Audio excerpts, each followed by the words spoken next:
வணக்கம். PRT news 24 செய்தி சேனலின் செய்தியாளர் ஈஸ்வரன். பக்தி செய்திகள் வாசிப்பது கீதா. ராணிப்பேட்டை மாவட்டம் ஆற்காடு அடுத்த கலவை பேரூராட்சியில் அமைந்துள்ளது அருள் தரும் ஸ்ரீ ஐயப்பன் ஆலயம். 21/9/2024 தேதியில் மாலை 7 மணி அளவில் ஸ்ரீ ஐயப்பன் சுவாமிக்கு உத்தரம் பூஜை வெகு சிறப்பான முறையில் நடைபெற்றது. குருசாமி வி. தட்சிணாமூர்த்தி அவர்கள், குருசாமி எஸ். விநாயகம் அவர்கள் தலைமையில் உத்திரம் பூஜை விழா நடைபெற்றது. மற்றும் மூத்த சுவாமிமார்கள், கன்னி சுவாமிமார்கள், பக்தர்கள், பொதுமக்கள் கலந்து கொண்டு முதலில் விளக்கு பூஜை, படி பூஜை, நேர்த்திக்கடன் செலுத்தும் பூஜை, அதைத் தொடர்ந்து அருள் தரும் ஸ்ரீ ஐயப்ப சுவாமி அலங்காரம் செய்து கோவில் வளாகத்தை வலம் வரும் விழா வெகு சிறப்பாக நடைபெற்றது.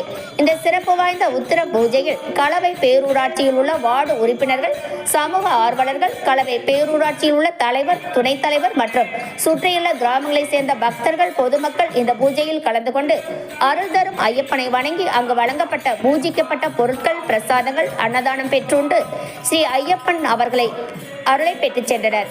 இந்த விழாவிற்கு பண உதவி செய்தவர்கள், பொருள் உதவி செய்தவர்கள், உடல் உழைப்பு கொடுத்தவர்கள் அனைவருக்கும் சிறப்புகள் செய்து அவர்களுக்கு நன்றி தெரிவித்தனர். ஒவ்வொரு வாரமும் நடைபெறுகின்ற வார வழிபாட்டில் அனைத்து பக்தர்களும் கலந்து கொண்டு ஸ்ரீ ஐயப்பன் அருளை பெற அன்போடு அழைத்து மகிழ்கிறார்கள். குருசாமி வி. தட்சிணாமூர்த்தி, குருசாமி அவர்கள், எஸ். விநாயகம் அவர்கள். சாமியே சரணமையப்பா. பக்தி செய்திக்காக ஈஸ்வரன்.